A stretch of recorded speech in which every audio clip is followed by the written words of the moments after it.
Hello, चलिए प्रश्न को पढ़ते हैं। संलग्न परिपथ में R1 बड़ा है R2 से, तो शक्ति 6 बताना है। R1 में अधिक होगा, R2 में अधिक होगा, दोनों में बराबर होगा, होगा ही नहीं। तो अब यहाँ पे हमें परिपथ भी दे रखा है, बताना है R1 और R2 परिपथ में किस में शक्ति 6 अधिक होगा और किस में नहीं। तो इस प्रश्न को समझने के लिए सबसे पहले हम प्रश्न की मुख्य अवधारणा को समझ लेते हैं। तो सबसे पहले हम देखेंगे मुख्य अवधारणा। अब मुख्य अवधारणा में हम क्या देखेंगे? मुख्य अवधारणा में सबसे पहले हम देखेंगे शक्ति 6 क्या होता है। या शक्ति 6 का सूत्र देखेंगे। शक्ति 6, शक्ति 6।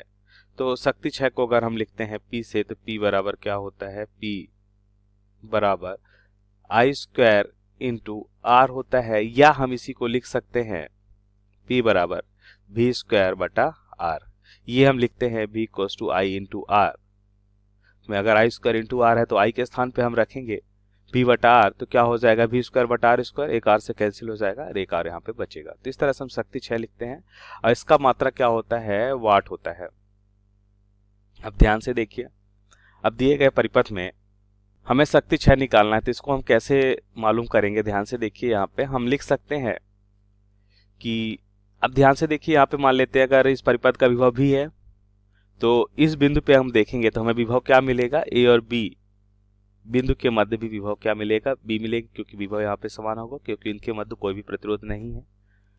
अब R1 पे भी विभव समान है, R2 पे भी विभव समान है, तो शक्ति 6 निकालने के लिए हम क्या करेंगे? ध्यान से देखिए, पहली स्थिति में हम देखते हैं कि V स्क्वायर बटा R और R1 हो जाएगा, और P2 की अगर हम बात करें तो ध्यान से देखिए, यहाँ पे क्या हो जाएगा? V स्क्वायर बटा R2 हो जाएगा। अब यहाँ पे हमें प्रश्न में दे रखा है कि R1 बड़ा है R2 से। क्या है? R1 बड़ा है R2 से, तो हम आसानी से लिख सकते हैं यहाँ पे R1 बड़ा है R2 से। R1 बड़ा है R2 से, तो हम क्या देखेंगे कि V स्क्वायर तो दोनों में समान है, इसका मतलब शक्ति किस पे डिपेंड है? R पे। और ये क्या है? व्युत्क्रमानुपाती है।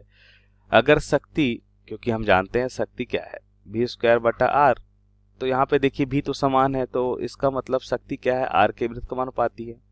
तो इसका मतलब ये हुआ कि R जिसका ज्यादा, P उसका कम होगा। तो इसका मतलब R1 ज्यादा है तो P1 क्या हो जाएगा? कम। और R2 क्या है? कम है, तो इसका मतलब क्या हो जाएगा? P ज्यादा हो जाएगा। तो ये हो जाएगा हमारे प्रश्न का उत्तर कि P2 मतलब R2 वाले में शक्ति 6 ज्यादा होगा और R1 में शक्ति 6 कम होगा। अब देख लेते हैं यहाँ पे विकल्प, तो R1 में अधिक होगा, R2 में अधिक होगा। हमें पूछा गया शक्ति 6 R1 में अधिक है या R2 में, तो हमने देखा कि R2 में अधिक होगा, क्योंकि R2 का प्रतिरोध कम है, तो शक्ति क्या होगी? उसमें शक्ति 6 ज्यादा होगी, जैसा कि हमने यहाँ पे सूत्र में देखा। तो दिए गए प्रश्न का सही विकल्प बी हो जाएगा। आशा करते हैं आपको समझ आया होगा। धन्यवाद।